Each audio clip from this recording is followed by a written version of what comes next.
Assalamualaikum warahmatullahi wabarakatuh. Apa kabar Bunda cantik, sehat dan bahagia selalu dan senantiasa dilimpahkan rezeki yang berlipat ganda. Amin. Part 5. Hampir 2 jam sudah ia terlelap, membalas lelah semalam yang nyaris tidak tidur, sampai ia tak tahu ada seseorang masuk ke kamar. Pria itu membawakan wadah makan warna orange 2 tingkat, menaruh di nakas. Tak ingin mengganggu si pemilik kamar, ia pun duduk di bangku lipat. Sejenak menatap wajah polos bak bayi yang tengah dipeluk mimpi. Tidur gitu, dia kelihatan cantik. Gerakan Olivia menyentak lamunannya. Segera beralih menghadap meja terdekat, mengambil sebuah buku dan berpura membaca. Hening. Ia melirik, ternyata Olivia hanya mengubah posisi sebelum kembali nyenyak. Nafas teratur itu terdengar lembut. Sang pria melirik padanya sekilas, lalu tersenyum tipis. Kembali memperhatikan deretan huruf di depan mata. Baru disadar itu buku panduan latihan pengendalian diri, berisi kalimat afeksi positif. Buku sama dengan yang dimiliki kakaknya. Sejauh ini ia sudah mengobati sang kakak. Berbagai cara, baik profesional, bahkan terapi tak masuk akal, tetap saja gagap sang kakak yang dinyatakan permanen itu tak ada perubahan. Apa Olivia mengalami hal sama? Dia pernah terapi juga. Nafas pria yang tak lain adalah Hans itu dihela berat. Gak, keadaan dia jauh lebih baik dibanding kakak gue. Kekurangan yang terlihat sepele karena fisik mereka jauh lebih sempurna bentuknya. Namun sanggup menelan kepercayaan diri dan kerdilnya daya untuk bangkit. Hans terkadang berharap dirinya yang mengalami. Ia merasa kuat dan yakin kalau dirinya akan baik-baik saja meski orang mengejek. Sayangnya, itu terjadi pada sang kakak yang berjiwa rapuh, mudah menangis dan pasrah. Bully membunuh jiwanya sejak masa kecil.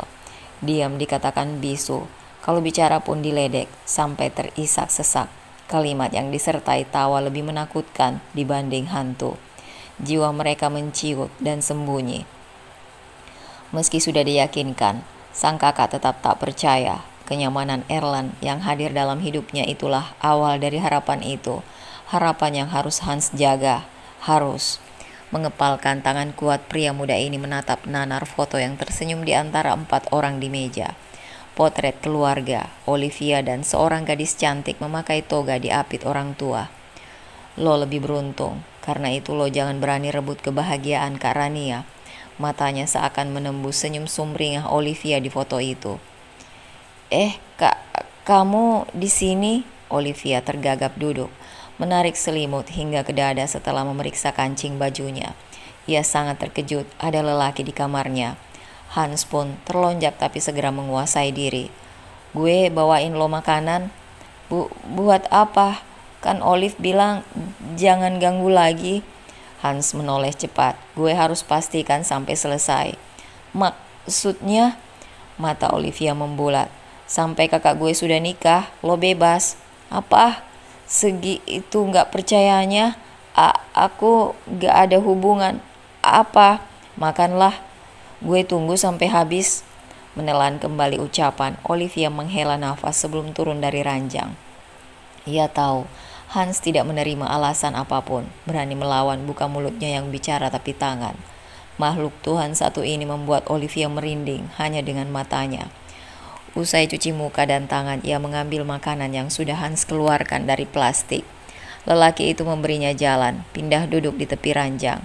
Olivia membuka mulut, melihat makanan beraroma khas, bumbu opor, air liurnya melimpah. Ini masakan Kak Nia? Ya, titip bilang terima kasih nanti. Ini masakannya kemarin sore kan? Itu bukan sisa. Aku nggak bilang sisa. Hans melirik tajam sekilas, lalu kembali membaca halaman buku di tangannya. Dalam diam Olivia mulai menyuap. Rasa pas gurih opor ayam kampung, lengkap dengan ketupat sejenak membuat ia lupa ada Hans di sini. Seperti orang kelaparan, ia menghabiskan 2 potong ayam hingga tulangnya bersih. Seseorang yang sudah berdiri di sebelahnya mendorong tisu ke depan muka. Lo rakus juga? Dikatain begitu mata Olivia membelalak. Entah kenapa ia tadi merasa benar-benar lapar. Oh, ia lupa. Sejak pagi hanya masuk sebungkus roti. Sudah dikasih ya? Aku harus habiskan. Bilang aja lo kelaparan. Kalimat datar Hans membuat kesal sekaligus menggelitik. Maksudnya tadi kamu mau?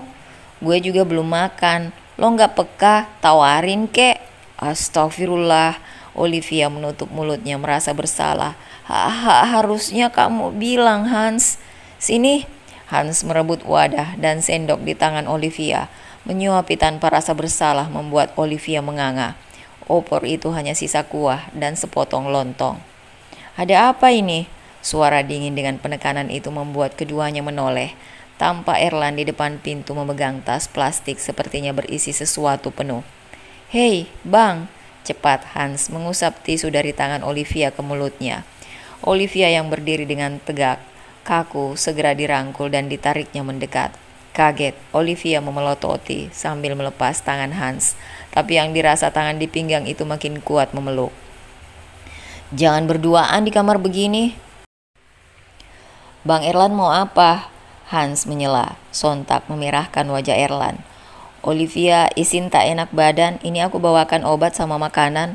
Gak perlu bang, gue sudah bawa semua buat cinta. Perhatiin mana yang abang Erland wajib perhatiin aja. Olivia ada gue. Tubuh Olivia menegang. Kalimat Hans di telinganya ini membuat perasaannya campur aduk. Erland tetap tenang, menatap mereka sambil masuk. Pria berkemeja orange menyimpan bawaannya di meja dengan mata tersorot tajam pada wadah bekas makan. Ayo turun Hans, kalau kamu sayang dia, jaga nama baiknya, jangan membuat fitnah di tempat usahaku. Tenang bang, gue bentar lagi turun, biasa anak muda, harus kiss bye dulu. Dua telapak Erland mengepal kuat sembari meninggalkan lantai atas ini. Wajah Hans kembali ingin melihat pemberian Erland di meja. Dugaannya tak salah. Erland memperhatikan Olivia sebegitunya. Lepas merasa sakit atas rangkulan kuat Hans di pinggang. Olivia mendorong dadanya hingga tangan lelaki itu terlepas. Tapi gerakan cepat kemudian menariknya ke depan. Tampaklah wajah memerah dan mata berkilat menembus mata Olivia yang bergerak-gerak gugup. Lo harus keluar dari tempat ini. Maksudnya? Tinggal di rumah gue? Menganga tak percaya, mata Olivia juga membulat sempurna. Pria gondrong itu membuang pemberian Erland ke bak sampah dan dengan cepat mengumpulkan barang-barang Olivia untuk segera pergi. Ruang kamar luas nuansa merah muda. Di sini Olivia sekarang Ia menolak dibawa ke rumah yang hanya Hans penghuninya. Maka kesinilah pria itu membawa. Ia tak percaya dalam sekejap hidupnya diatur seorang Hans. Sempat terpikir tinggal di rumah papa mertua, tapi kemudian ia tak ingin merepotkan. Duka masih kuat meski ditutupi. Ia juga merasa belum siap dengan harapan tinggi Trenggono. Sementara ia biarkan diri terdampar di sini. Denting pesan masuk. Maaf, gara-gara perasaanku kamu harus menuruti Hans ya kan? Aku tahu kalian gak ada hubungan. Biar ku selesaikan baik-baik dengan Rania. Jangan khawatir. Olivia membekap mulut. Erland malah berani menunjukkan perasaannya. Hatinya mendadak dikuasai nyeri. Bagaimana Kak Rania? Ditinggalkan saat dia begitu berharap. Tema pesta mereka dirancang seperti dunia kerajaan. Baju Cinderella, rancangannya pun sudah siap. Olivia menggigit kuku jari yang gemetar. Ingin sekali sekarang langsung bicara dengan Erland. Memohon jangan lakukan ini. Cepat ia mengontak lelaki itu. Tak diangkat. Dicoba lagi tetap sama. Bahkan Erland merijeknya. Olivia makin dikuasai gugup. Ia harus mengajak pria itu bicara. Tapi Hans, mata tajam pria arogan itu pasti tak lepas mengawasinya setelah ini. Ketukan pintu membuat Olivia terlonjak. Ia takut itu Hans. Tapi kemudian sedikit tenang mengingat kalau Hans pasti masuk tanpa mengetuk. Permisi non, suara perempuan. Iya, gegas Olivia membuka pintu. Tampak wanita usia sekitar 45-an, tangannya membawa nampan besar.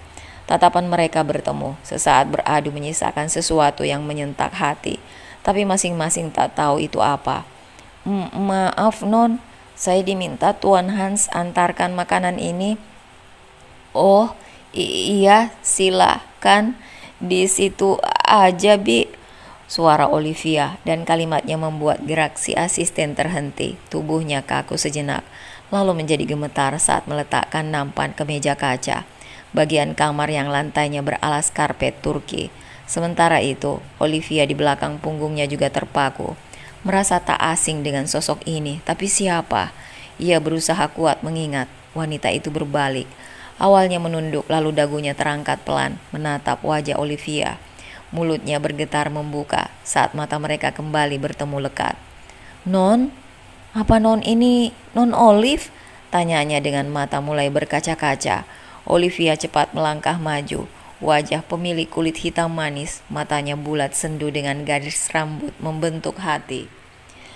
Meski terlihat jauh lebih tua, tapi tak banyak berubah. Ia kini ingat jelas. Bi Ijah? Non, kita ketemu lagi. Alhamdulillah." Pelukan Olivia meluapkan rasa rindunya pada sosok ini. Orang pertama yang dulu menyayanginya di rumah dan pernah begitu sedih saat kehilangan mendadak itu. Akhirnya mereka bertemu lagi. Bibi sempat kira non Rania itu non Olive. Itu yang membuat Bibi melamar kerja di sini. Olivia mendengarkan seksama. Ia dan Bi Ija duduk di sofa kamar. Air mata wanita itu adalah tangis haru. Ia merasa berhutang, sebuah rahasia pada mantan anak majikannya ini. Tak ingin membuang waktu, Bi Ijah ingin katakan selama lidahnya diberi kesempatan Tuhan untuk bicara. Hingga terungkaplah apa yang selama ini ia simpan rapat dalam dada. "Non Olive, cari namanya Pak Abisar. Bibi selama ini taunya hanya menghabiskan waktu dengan bekerja. Selebihnya tidak tahu banyak, Non. Semoga Non bisa bertemu dengannya, bisa tanya langsung." Butiran air mata saja yang keluar. Olivia tak mampu berucap. Kenyataan ini tak pernah terpikir olehnya. Ia merasa butuh penjelasan kedua orang tua yang seperti membuangnya. Berhari-hari sudah Yuda menghentikan kendaraan, mengintai Chicken Rocken. Selalu saja ia melihat ada lelaki yang bersama Olivia malam itu. Besar ego tak membuatnya mendekat. Ia hanya mendengkus, lalu meminta sopir melaju. "Pak Har, tolong yang kemarin diurus secepatnya." Jeda sejenak mendengar pengacaranya bicara. "Tidak ada yang datang, kami sudah sepakat. Bapak saja yang wakili saya." Usai menutup panggilan, ia mengatup mulut rapat. "Berakhir, kuanggap kamu gak pernah mampir di hidupku, Olivia." Ia bertekad membuang bayangan perempuan itu dari hati. Entah bagaimana hubungan selanjutnya, tak ingin dipikirkan. Beberapa hari berlalu, Olivia sudah mendapat data seseorang yang dimaksud Bi Ija dari media sosial. Benar dulu orang itu mantan kepala sebuah bank swasta. Tak sulit mencari karena namanya tercatat pernah mendapat penghargaan bergengsi industri marketing champion. Turun dari ojek online yang ditumpangi, Olivia berdiri menatap pagar tinggi. Baru sekarang bisa mendapat waktu longgar. Tentu saja Hans pergi. Lepas dari pengawasan Hans semakin sulit didapat. Pria itu sering diruko, rela menyudut di meja pojokan berkutat dengan laptop, apalagi kalau bukan bermaksud mengawasinya. Kalaupun terlihat pergi, Hans bisa tiba-tiba datang. Apalagi kalau Erland ke ruko, entah dari mana ia tahu informasinya. "Ngapain lo kesini?" Jantung Olivia terasa dipukul sampai jatuh. Nafasnya terhenti 2 detik. Saking kagetnya, orang yang dipikirkan sudah berdiri tepat di sisinya, membungkuk. Memukul-mukul dada pelan, Olivia berusaha mencari nafasnya yang hilang. "Benar-benar gak bisa dipercaya. Gue lengah sedikit lo sudah berani." Suara gigi Hans beradu membuatnya makin sesak. Butuh beberapa saat sampai bisa bicara. Apa yang salah? Aku..." Tangan Hans menariknya ke mobil. "Hans, tolong. Aku lagi cari Pak Abisar. Masuk." "Gak." Olivia melawan tenaga Hans, bertahan memegangi kuat pintu mobil. Mereka tarik-tarikan sambil mata saling melotot. "Masuk." "Gak."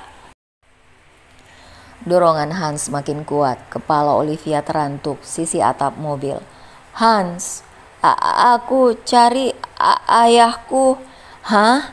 Kalimatnya berhasil menahan gerak Hans, mendorong tubuhnya masuk. Masih memegang sisi pintu, nafas Olivia terengah-engah, sementara pria di depannya menganga. "Tolong biarkan aku cari ayahku," ulang Olivia. Sudah berurai air mata kembali meyakininya. Bekas dorongan Hans berdenyut sakit. Hatinya juga perih. Ada orang lain yang terasa tiba-tiba berkuasa atasnya, seperti malaikat maut yang siap mencabut nyawanya. Siapa manusia yang bisa tenang jika geriknya diawasi? Tangis Olivia membuat sorot mata Hans seketika meredup. Ia menyentuh pucuk kepalanya, mengusap bagian yang terbentur tadi. Sorry. Yakin Pak Abisar bokap lo? Entah, makanya aku mau ketemu. Lo gak tahu ini rumah siapa? Kening Olivia mengkerut. Rumah siapa? Bang Erlan. Apa? Terus? Ayo masuk. Hans menariknya, menekan bel, bicara dengan seseorang yang wajahnya terlihat dari lubang persegi kecil di pintu pagar. Setelah menyebutkan nama dan menyampaikan maksud kedatangan Olivia, mereka diizinkan masuk. Hans diminta menunggu di ruang depan, sedangkan Olivia diajak seorang lelaki berkemeja hitam masuk ke dalam. Di ruang luas itu ada ruang memanjang. Tampaklah seorang lelaki berambut putih abu-abu duduk di kursi goyang. Tatapannya mengarah keluar jendela kaca lebar. Assalamualaikum, Olivia menyapa lemah. Lelaki tua itu menoleh seraya menjawab pelan. Mata mereka bertemu. Wajah oval dengan kulit bersih, bentuk mata mereka persis sama. Ijah sudah memberitahumu? Akhirnya, setelah berpuluh tahun. Apa itu benar? Duduklah. Olivia duduk pada bangku persegi, beralas busa empuk di depan lelaki tua itu. Tak butuh waktu lama, terbukalah semua apa yang tak ia ketahui. Sebuah amplop coklat lelaki itu sodorkan di depan meja depan mata, memberi gerak kepala sebagai kode untuk Olivia membukanya. Beranjak Olivia mengambil, melepas tali yang melilit. Penutup amplop besar tersebut, dokumen lengkap dirinya, foto saat lahir, nama di pergelangan yang diberikan saat ia bayi hanya Olivia, foto Abisar bersama Sumitro, perjanjian bertanda tangan, juga hasil tes DNA menyatakan mereka identik. Gemetar tangan dan seluruh tubuhnya seketika. Air mata Olivia berjatuhan tak tertahan. Semua itu amat mengejutkannya. Jadi, ia benar-benar diserahkan pada keluarga Munawarman. Aku menunggumu datang. Bahasa formal lelaki itu gunakan dengan kalimat bernada datar. Sejenak Olivia meragu. Jika memang benar dirinya anak, tentu lelaki di depannya ini terharu dan memeluknya. Tapi ini tidak. Kenapa? Helaan nafas terdengar, kembali menatap rumput dan tanaman di luar. Lelaki itu mulai menceritakan untuknya dari awal hingga akhir, tetap dengan nada datar. Kenyataan kalau Olivia adalah anak wanita kedua yang pernah ia cintai. Mereka menikah diam-diam, tapi hubungan yang tak direstui membuat Abisar terpaksa memilih. Saat itu Olivia sudah ada di kandungan. Istri yang diceraikan memilih pergi, membawa ancaman akan tetap mempertahankan kehamilan dan menyerahkan anak itu setelah dilahirkan. Gemetar jemari dan seluruh tubuh Olivia. Guncangan pundaknya menahan sesak, tapi itu seakan tak mempengaruhi reaksi Abisar. Lelaki itu tetap dingin melanjutkan penuturannya. Ingin mempertahankan keluarga dan keamanan karir, Abisar membuat kesepakatan akan mengambil bayinya dengan syarat sejumlah materi. Ia menyiapkan Nuria sebagai ibu pengganti, menempatkan istri security kantornya itu di sebuah tempat, berpura tengah hamil anak kedua, hingga Olivia dilahirkan dan dibawa pulang. Sungguh seperti drama sinetron. Lemas, Olivia terus menangis meski sudah berusaha menguasai diri. Sampai di sini dadanya nyeri teramat sangat. Ternyata sejak awal hidup, dirinya sudah mengalami penolakan, terombang-ambing mengikuti rencana para manusia ini. Tangisnya terus tumpah. Karena semua itu, aku juga terbuang sekarang. Seorang yang pernah begitu disanjung, dibiarkan hidup sendiri. Yah, anggap saja itu hukumanku di dunia. Pungkas Abisar mengakhiri, menyatakan istri dan anak-anaknya tak lagi peduli setelah tahu pengakuannya di masa senja. Aku sudah berdamai dengan semua. Seolah merasa lega, tarikan nafas panjang dan pendek Abisar tampak diembuskan dengan mata terpejam. Bagaimana bisa? Sebegitu tenangnya mengatakan ini semua. Jeda hening antara mereka cukup membuat Olivia mulai tenang. Ia mengusap sisa basah di wajah. Anda tidak mencari saya? Ia bertanya dengan bahasa formal, membuat mata lelaki tua itu terbuka. Perbaiki posisi duduk, Abisar menghadap penuh padanya dengan tatapan amat tenang. Sumitro sudah menjagamu dengan baik.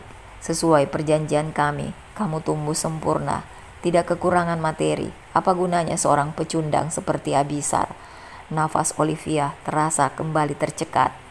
Akhir-akhir ini ia banyak dihadapkan pada manusia-manusia aneh. Mereka tampak pintar dan punya kesempurnaan fisik dan harta, tapi mungkin hati mereka tidak ada. Saham perusahaan mentari yang kupunya saat itu, semua untuk keluarga Munawarman sebagai imbalan membesarkanmu. Menggeleng kepala, Olivia merasa ini sangat tidak masuk akal. Aku manusia, kenapa kalian permainkan hidupku? Aku nikah lalu harusnya Anda walinya. Astagfirullah. Mata Olivia membulat, menutup mulut mengingat semua. Nyaris saja ia melakukan hubungan haram dengan Yuda, pria yang tidak sah jadi suami. Sumitro bukanlah wali sah. Air matanya kembali jatuh, sontak berdiri. Olivia mengusap air mata. Terima kasih sudah memberitahu ini. Anda memang manusia hebat, ucapnya dengan suara gemetar. Berbalik, jalan cepat keluar, ia hampir menabrak Erlan. Olive? Erlan tadi buru-buru masuk, lihat mobil dan Hans gelisah menunggu di ruang tamu. Tak menyahut, perempuan itu gegas keluar. Liv? Erlan. Urung mengejar Erlan, berbalik mendengar nada keras bapaknya. Dia orangnya, dia putriku. What? Papa yakin? Abisar menengadah sambil tersenyum. Dia datang sendiri walaupun tak ingin kucari. Lelaki tua ini siap mati sekarang. Sudah selesai, semua sudah selesai. Erlan lari keluar, sampai di jalan pun Olivia sudah tidak ada. Keluarkan ponsel menghubungi tapi tidak mendapat jawaban. Kembali coba lagi ponsel, Olivia sudah mati. Olivia, gumamnya sembari lari masuk ke mobil. Anak lain yang pernah diceritakan itu, tapi mereka sama sekali tak ingin tahu siapa. Memilih menghukum Abisar atas kesalahannya. Keluar dari rumah, menetap bersama sang ibu yang saat pengakuan itu stroke karena serangan jantung. Di antara 3 anak, hanya Erlan yang masih mau menengok keadaan si lelaki tua. Dan ia juga yang pertama mengenal Olivia, mengenal dan memiliki perasaan lain untuknya. Dalam bisnis maupun karir, terkadang orang harus melupakan perasaan. Bertahan berbagai cara. Siapa kuat, dia akan tetap di posisinya. Begitupun aku. Kalimat alibi Abisar terngiang begitu menyakitkan hati. Terbuang karena ambisi lelaki tua itu. Begitupun ibu yang hanya Olivia lihat namanya. Mereka sangat tidak bertanggung jawab. Ketidakadilan, bahkan sampai dirinya menikah, mereka mungkin tak tahu, tapi tega membiarkan, padahal jelas itu tidaklah benar. Teriakan Olivia di sisi pantai, diulang-ulang selepas mungkin. Kekacauan menyelimutinya yang kembali berurai air mata. Hans tadi kembali memaksa, mengantarkannya ke sini meneriakkan kemarahan. Begitu tahu ia bersaudara tiri dengan Erlan, pria berkaus hijau itu hanya menatap dari tempatnya berdiri, tanpa ingin mengganggu. Setahun kemudian, Olivia, Andira. Setengah berlari, keduanya saling mendatangi. Andira diminta khusus menjemput kedatangan Olivia di Bandara Internasional Soekarno-Hatta. Gimana kabarmu? Wah, lihat langsung gini tambah cantik aja. Beda sama pas kita video call. Pelukan Andira erat sesaat. Dira juga tambah cantik, model rambutnya baru. Ya nih, berasa fresh rambut pendek. Oh, kita diminta papa langsung ke galeri. Oke, yuk. Dari bandara mereka dibawa sopir menuju bangunan berlantai 3. Di dalam dindingnya hampir semua kaca. Bangunan usaha Maria yang sudah direnovasi. Ini luar biasa. Papamu benar-benar paham bagaimana bikin Olivia jadi sehebat ini. Alhamdulillah, semua berkat bantuan Dira juga. Hayo kita ke atas. Olivia menggamit tangan mantan terapi sekaligus sahabatnya itu menuju lift. Senyumnya tak lepas. Papamu ngajak aku berasa serius gini, jantungku jadi deg-degan. Ada apa ya? Tertawa kecil Olivia sembari membisikkan. Papa pasti pinter bikin kejutan. Mari kita sama-sama lihat apa. Aku juga nggak tahu. Ya, aku sampai lupa. Kamu baru datang. Mungkin kita berdua bakal pingsan bareng. Kalau ternyata di atas itu dibikinin rumah hantu. Bisa jadi. Papamu memang penuh kejutan kan? Kita bisa apa kalau beliau atur begini begitu? Tapi memang berhasil, kamu beruntung, Liv. Alhamdulillah, Olive juga nggak nyangka, Ra, seoptimal ini beliau usahakan untukku. Mengenakan celana white leg dan blazer pastel dipadu dalaman blus putih. Pasmina warna senada membuat penampilan Olivia bak boneka, anggun, sekaligus elegan, mewarisi gaya Maria. Dalam waktu cepat ia menaklukkan semua tekanan dalam dirinya. Trenggono, orang yang ia pilih temui saat jatuh dalam titik terendah hari itu. Saat merasa terbuang dan mengetahui masa lalu rumit di awal hidupnya. Hanya keluarga Trenggono yang ia yakini tulus menyayangi dan terbukti benar hingga detik ini. Teringat dirinya saat itu, bagaimana Trenggono melebarkan tangan menyambut bahagia. Ia siap mewujudkan harapan Maria semasa hidup. Lelaki tenang itu langsung menggerakkan orang terbaik, terutama Andira, untuk membantu apapun yang Olivia butuhkan. Segera dibawa ke Bogor. Selama 3 bulan ia didampingi menyembuhkan diri. Andira dan tim dipercayakan oleh Trenggono. Olivia dengan bebas mengikuti kegiatan mereka selain terapi. Perkembangan cukup baik. Tapi Trenggono belum puas. Ia mengirim Olivia ke Amerika atas rekomendasi teman dari relasi yang pernah punya pengalaman berobat di sana. Sudah melihat banyak pasien sembuh total, meski keluarganya sendiri dinyatakan permanen. Ia yakin Olivia di sana akan berhasil baik. Itu awal Trenggono membawa Olivia bertemu dengan seorang terapis wicara berlisensi, juga pendiri sebuah klinik ternama di New York City. Faktor lingkungan penyebab awalnya gagap Olivia. Ia ditangani lebih baik dengan terapi teknik, terapeutik, berfokus pada relaksasi dan strategi pernapasan untuk mengurangi ketegangan. Disinilah gadis itu mulai menemukan jiwanya. Ia juga memperdalam agama justru di tempatnya menjadi minoritas, ikut kegiatan komunitas muslim sebagai pengisi kegiatan lain saat menetap di sana. Masa yang dilewati keras, perjuangan jatuh bangun meyakinkan diri mampu dan berharga, kini membawanya kembali dalam kondisi sangat baik. Selamat datang Olivia, anak papa. Selamat datang juga Andira. Trenggono dan 3 putra serta 2 orang menantunya menyambut mereka berdua begitu keluar dari lift. Wah, tempat ini disulap cantik. Andira menyebar pandang ke sekitar. Ruangan dengan interior mirip klinik anak, wallpaper, dinding biru laut lengkap dengan gambar animasi ikan dan gelembung air. Ada air mancur pengisi suara yang menenangkan. Bagian lain nuansa warna abu-abu berpadu putih bersih.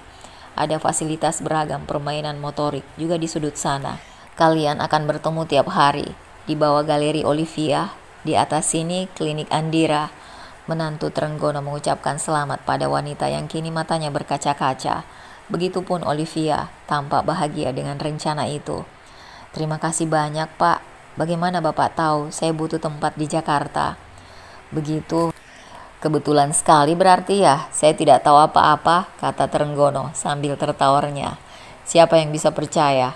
Pasti lelaki itu tahu dan segera mewujudkannya begini. Andira merasa sangat terbantu. Ia boleh menyewa tempat ini beserta fasilitasnya dengan harga bersahabat. Suami Andira pindah tugas ke Jakarta sebulan lalu, sementara kemarin ia memang bolak-balik Bogor-Jakarta demi tak terpisah dari anak dan suami. Terpikir membuka klinik, tapi prosesnya tidak gampang. Andira perlu apa nantinya, tinggal sampaikan, ada pengacara keluarga yang siap urus. Kita adalah satu keluarga, jadi jangan sungkan. Andira mengiyakan dengan penuh haru. Ia pun tak perlu khawatir atas bantuan ini. Semua tampak tak ada masalah untuk anak menantu Trenggono. Mereka terlihat mendukung. Satu menantu juga profesi bidang kesehatan, menyempatkan diri ikut kumpul. Semua paham apa yang dilakukan lelaki yang mereka hormati itu demi kebahagiaan diri. Almarhumah istri juga keluarga, tentu bantuan pada orang yang tepat. Usai bincang-bincang santai, mereka makan-makan bersama di sudut dekat balkon. Yuda ada di sini menatap Olivia dengan senyum penuh arti sejak tadi.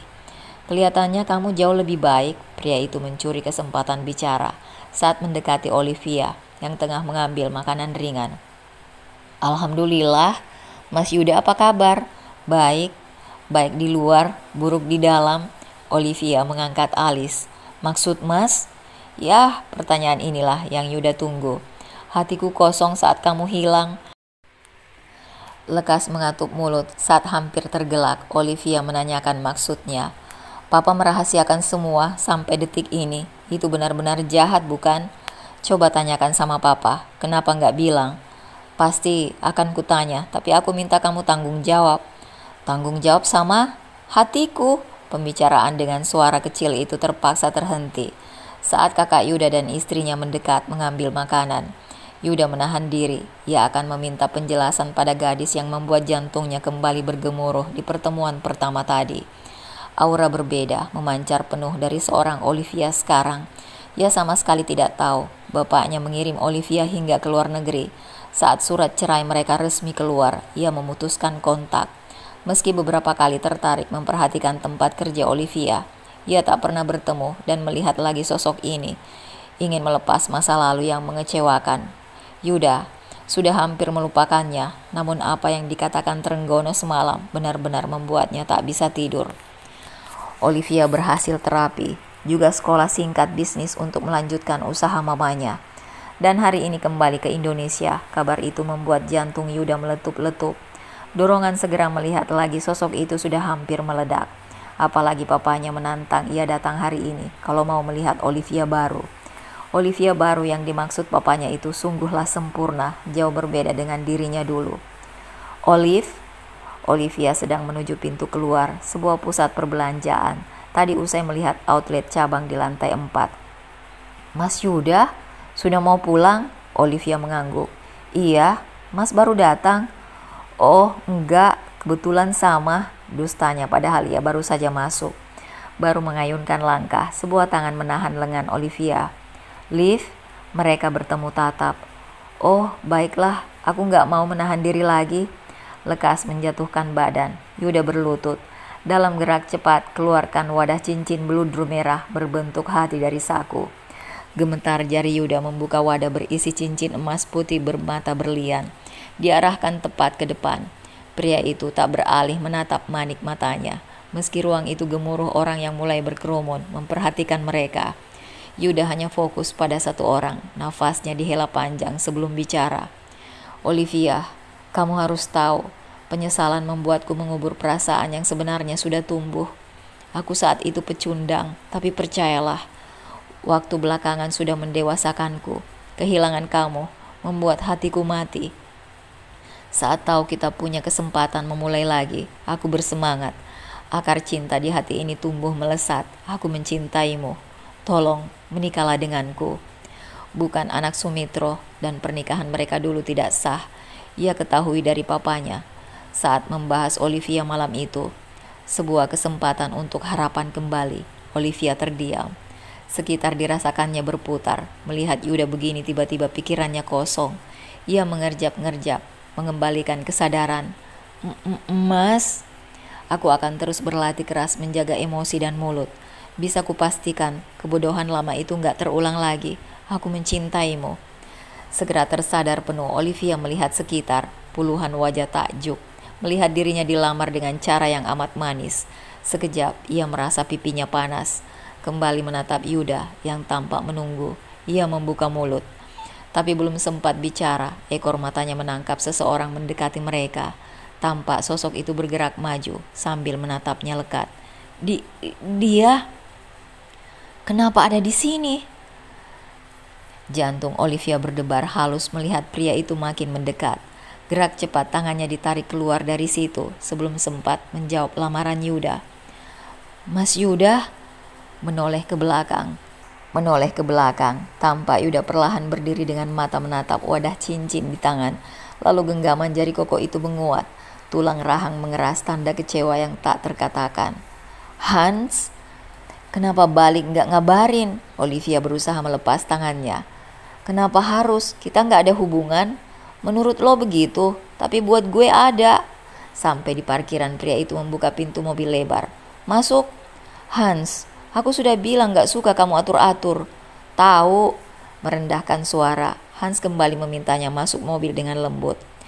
Melihat permintaannya akan ditolak, ia melangkah maju membuat posisi Olivia terjepit.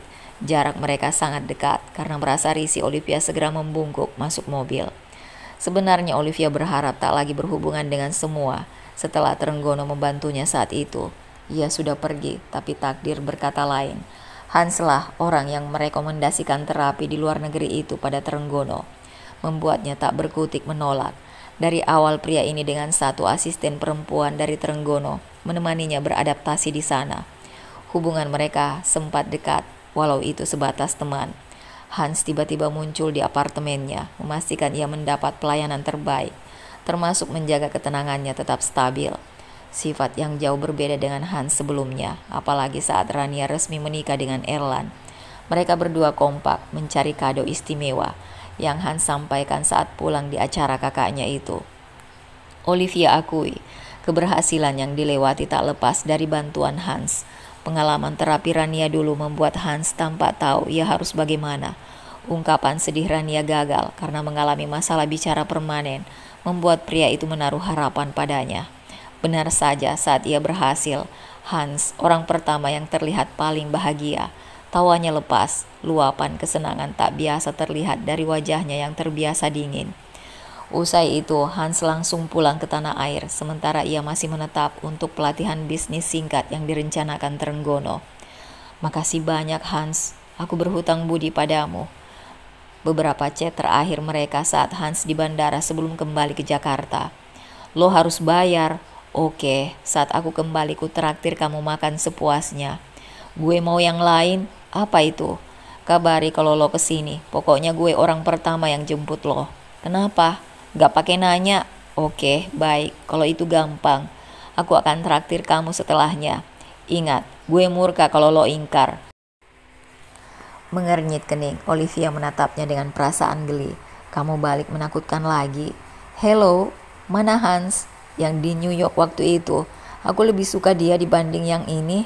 Hans hanya mengerling, membuat Olivia menghembuskan nafas. Tasku dicopet, handphone sama beberapa data hilang. Gue sudah bilang lo hati-hati, jangan keluar sendiri di jam-jam sepi. Itu musibah Hans, kupikir aman, ternyata rapuh lo terlalu kelihatan. Lagi-lagi kamu pikir aku lemah. Nggak bahas itu. Gue nemuin lo, mau nagih janji sama bayaran lo. Tatapan Olivia beralih penuh padanya. Aku nggak paham kamu ngomong apa. Lo ada utang budi ke gue. Oh itu, terus gue nagih bayaran. Olivia sontak tertawa kecil. Papa pasti sudah bayar kamu lebih dari cukup. Kata siapa? Coba tanya papamu. Gue sepeser pun gak terima duit dari Trenggono. Mata Olivia membulat tak percaya. Gak mungkin. Hans menepikan mobil berhenti. Ia menyalakan layar ponsel. Apa yang ditunjukkan membuat Olivia baru mengerti. Ternyata dari percakapan mereka, Trenggono tahu Hans di sana dalam urusan bisnis milik orang tuanya. Pak Trenggono tahu gue cuma rekomendasiin terapi, bukan jadi bodyguard lo. Olivia kira Hans juga dibayar sampai seperti asisten pribadinya, atau mungkin lebih, karena lelaki ini yang amat sibuk mengurusnya. Hans, berarti kamu lakukan itu atas keinginan sendiri. Gue minta bayarannya ke lo. Baik, kamu mau berapa? Cukup tolak lamaran manusia egois tadi. Jawaban menggelikan yang sukses membuat Olivia menahan senyum. Kenapa? Oh Hans, itu gak ada urusannya sama kamu. Cuma mengingatkan Liv, lo sudah kenal dia manusia seperti apa. Lebih baik jangan butakan mata. Kalau lo sudah kejebak lagi, gue sanksi bisa bantu. Cuma mengingatkan Liv, lo sudah kenal dia manusia seperti apa. Lebih baik jangan butakan mata. Kalau lo sudah kejebak lagi, gue sanksi bisa bantu. Hans kembali melajukan mobil, sementara Olivia diam, coba mencerna maksudnya. Sore ini, Olivia mampir ke rumah Trenggono sepulang dari galeri. Masih setia kemana-mana dengan taksi online, meski papanya meminta ia membawa kendaraan, biar mudah bolak-balik. Sementara ini Olivia tak ingin terlalu dimanja banyak fasilitas. Ia merasa cukup dengan tempat tinggal juga usaha yang dipercayakan papanya. Ola, suara itu menahan langkahnya masuk halaman. Tampak bocah laki-laki berambut licin lurus berlari mengejar bola. Kaki-kaki kecilnya bergerak menggemaskan, mengenakan celana selutut, perlihatkan kulit putih bersih, tubuh berisi dan pipinya gembil. Bagai ditarik magnet, mata Olivia tak mau lepas memandang. Non Olive, tadi kata Tuan ditunggu di dalam. Pak An yang dulunya sopir setelah kecelakaan diminta sebagai penjaga rumah dan diberi tempat tinggal oleh Trenggono. Lelaki berwajah ramah itu sudah dianggap keluarga di sini. Pak An, anak ini siapa? Oh, ini Saka non. Tadi dititipkan papanya ke sini. Saka? Dulu Olivia hanya mendengar namanya. Bertemu apalagi melihat langsung sama sekali tak pernah. Jika ke rumah ini pun juga tak pernah bertemu. Ia masih memperhatikan anak itu tertawa senang setelah berhasil mendapat bola yang digulir Pak An. Oleh, Aka Apat, suaranya lucu. Tak sadar bibir Olivia tersenyum, hatinya berdesir halus dan matanya menghangat. Kenapa Kak Selin tega meninggalkan anak selucu ini? Apa mereka pernah ketemu? Ia jadi teringat dirinya sendiri, hidup bersama keluarga lain 20 tahun. Nuria dan Sumitro mungkin memperlakukannya penuh sayang saat bayi, ataukah ia hanya bersama pembantu seperti yang tersisa dalam ingatan. Tangis bocah itu menyentak Olivia. Saka jatuh tersungkur. Ia bermaksud mengambil bola, tapi bola itu bergerak ke depan hingga dahinya menyeruduk Peping. Nak, kamu gak apa-apa? Sini coba lihat. Lecet merah di dahi menitikan darah. Segera Olivia tiup. Rasa terkejut tadi membuatnya tak menyadari kalau sudah menyebut nama Saka. Nak, tolong bawa ke dalam Pak An. Ia berjalan cepat, mengikori Pak An, menggendong Saka masuk. Di sini saja, biar ku ambilkan obat luka. Saka Pak An dudukkan di sofa. Asisten diminta mengambilkan air matang hangat, sementara Olivia mengambil plester dan tetes luka. Nggak apa, Aka kuat. Ini cuma sakit dikit. Ikit? Tanya anak itu memastikan, sambil menatap wajahnya dalam jarak dekat. Terhenyak, sesaat Olivia mengangguk. Aka kuat. Ia menganggukkan kepala lagi. Iya, kuat. Aka anak kuat. Aka uat. Tangan mungil itu memegang tangan Olivia senang. Sentuhannya mengalirkan perasaan asing. Seketika matanya berkaca-kaca. Olivia merasa di depan ini adalah sosoknya dulu. Sosok yang ingin dicinta orang sekitar. Ia tak pernah tahu bagaimana awal berada di keluarga ini. Refleks, ia menarik anak lelaki itu ke dekapan. Mengusap rambutnya yang berbau buah segar. Mengecupnya penuh sayang. Saka harus bahagia. Jangan ada Olivia lain merasakan sakitnya dibuang. Sakitnya tak diinginkan. Aka uat, didekapnya anak itu terus bertanya dengan polos. Kuat-kuat, Olivia mengangguk, menggigit bibir, menahan tangis yang hampir tumpah. Betapa lucu dan pintarnya dia. Sudah datang, Nak Olive? Maaf, Papa habis dari belakang. Cucu kakek. Kenapa itu dahinya? Melepas pelukan Saka melompat dari tempat duduk, berlari memeluk kaki Trenggono. Cerita dengan suara cadel dan kata belum jelas kalau ia baru jatuh, tapi cuma nangis sebentar karena kuat. Atik hilang, Aka kuat. Oh, tante cantik bilang Aka kuat, ulang Trenggono yang sudah berjongkok, menyamakan tinggi dengan Saka.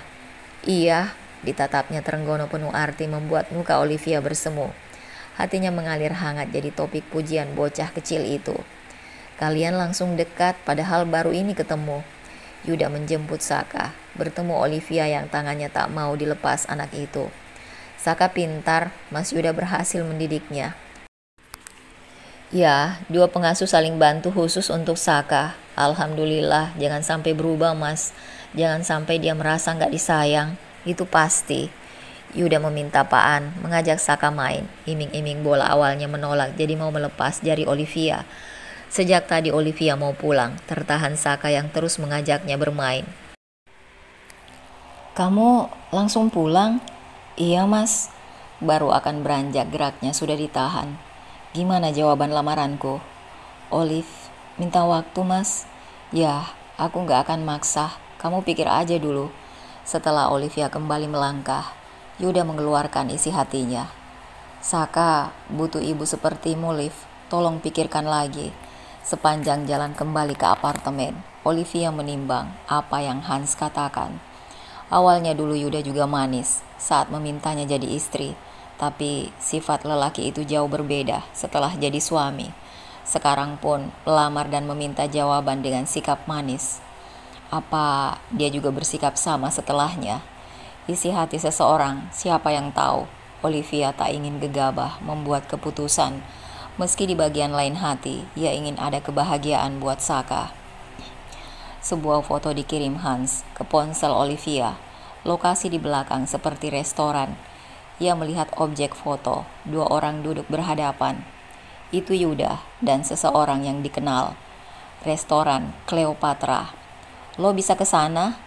Lagi, pesan Hans terkirim. Olivia masih di meja kerjanya. Ia tengah melihat desain terbaru, handmade produksi mereka untuk bulan depan. Terdorong rasa ia menyambar tas menuju alamat yang dimaksud. Naik taksi online. Olivia berhenti sebelum restoran. Mengenakan kacamata hitam, ia masuk. Benar saja, di meja dekat sudut Yuda tampak bicara serius sambil memegang tangan perempuan itu. Menghela nafas beberapa kali hingga tenang.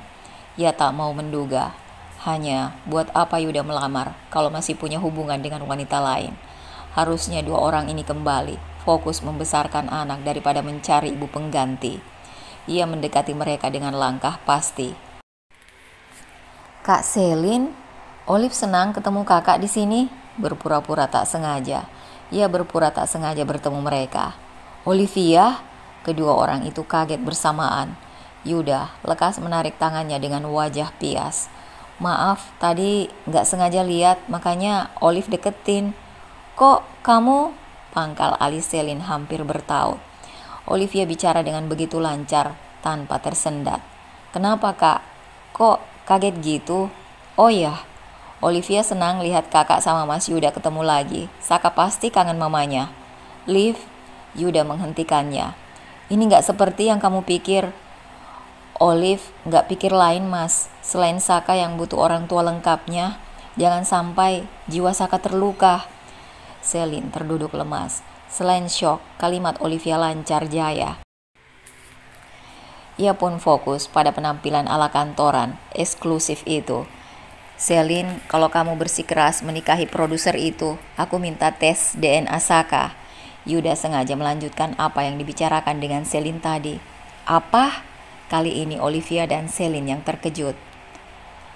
Apaan maksudnya mas? Olivia mendudukkan diri menatap Yuda lekat. Aku cuma mau meyakinkan Liv. Yakinkan apa? Anak itu memang anak kamu Yud. Gak ada alasan kamu ragukan.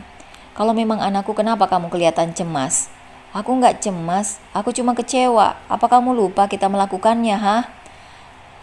Siapa bisa pastikan? Cuma sama aku, hidupmu itu di luar kendali.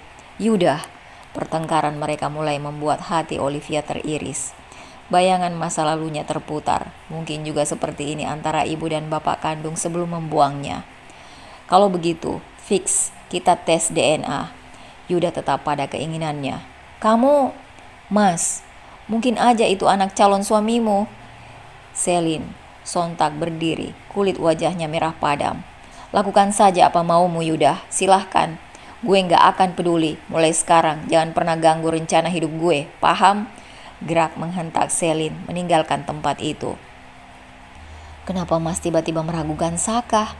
Bukan tiba-tiba, tapi sejak awal. Lalu kok baru sekarang? Meremas gelas jus di depannya. Yuda diam, wajahnya terlihat menahan amarah. Karena Kak Selin mau nikah dengan orang lain, desak Olivia. Liv, mas minta dia balik tapi gak mau. Lalu Saka mau dijadikan korban. Egois sekali kamu mas. Liv, ini penting untuk kejelasan siapa bapaknya. Setelah tahu mas mau apa? Wajah Yuda makin kaku. Tak ingin menduga-duga isi pikiran lelaki itu. Olivia siap beranjak. Oh ya, Olive sudah punya jawaban lamaran mas. Sebelum pergi ia merasa perlu bicara. Yuda menengadah, menatapnya penuh harap. Melangkah berhenti tepat di sisi Yuda. Olivia memikirkan kalimatnya sejenak. Maaf mas, Olivia gak bisa. Olive, anggap mas Yuda kakak, gak lebih. Liv, jawaban Olive sudah jelas mas. Oh, kamu lupa jasa papaku. Ini gak ada hubungannya mas. Ada Olivia. Tak menghiraukan, kaki Olivia bergerak cepat menuju pintu keluar. Di belakangnya terdengar suara pecah kaca terlempar di lantai. Lalu riuh suara orang lain menegur. Ah, Mas Yuda, kamu gak berubah. Via telepon Yuda bicara dengan papanya, menyampaikan hasil tes DNA Saka. Ternyata anak itu bukan darah dagingnya. Olivia yang ada di situ mendengar melalui speaker ponsel Trenggono, seketika syok. Langsung merasa lututnya gemetar. Dalam geram, Yuda katakan akan menyerahkan kembali Saka pada Selin, kalau perlu menuntutnya dengan tuduhan penipuan. Keluhan beruntun keluar gara-gara kehamilan Selin hingga kerugian besar yang dialaminya sejak kehadiran Saka. Seakan ditarik sesuatu, ia segera izin pergi sebelum Trenggono mengakhiri panggilan, meminta sopir mengantarkan ke rumah nuansa hijau itu. Begitu turun, Olivia setengah berlari masuk. Ucapan Yuda tidak main-main, ia rupanya sudah meminta ART mengemas barang Saka. Pria yang dikuasai murka itu tampak berantakan, langsung terkejut melihat kedatangannya. "Berikan Saka padaku, Mas. Aku ibu yang tertulis di aktenya kan? Oke, aku akan jadi ibunya." "Apa?" Yuda ingin memastikan kalau ia tak salah dengar. Olivia maju mendekati Saka yang tengah lelap di ranjang. Polos sekali. Anak itu sungguh tidak berdosa di sini. Ia tak tahu masalah orang dewasa di sekitarnya. "Mas nggak salah dengar. Aku yang akan jadi ibunya Saka. Dia tinggal bersamaku mulai sekarang." Olivia tersenyum, entah kenapa, merasa lega dengan keputusannya ini. "Kamu gila.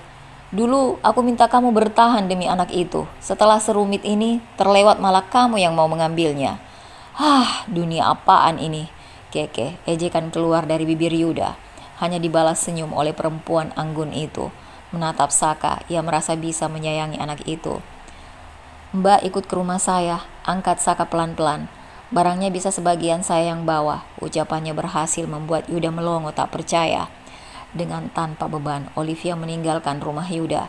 Ia yakin hatinya tak ingin masa kecil Saka seperti dirinya dulu, jatuh pada keluarga yang salah, dibuli, dibedakan, dihina.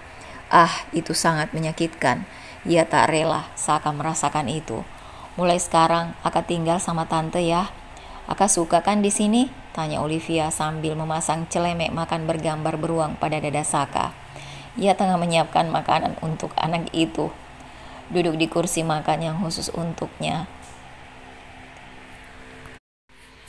Saka menggoyang-goyangkan kaki, kursi yang nyaman, dan bentuk kulit pisang yang membuka. Warna kuning cerah begitu menarik perhatiannya.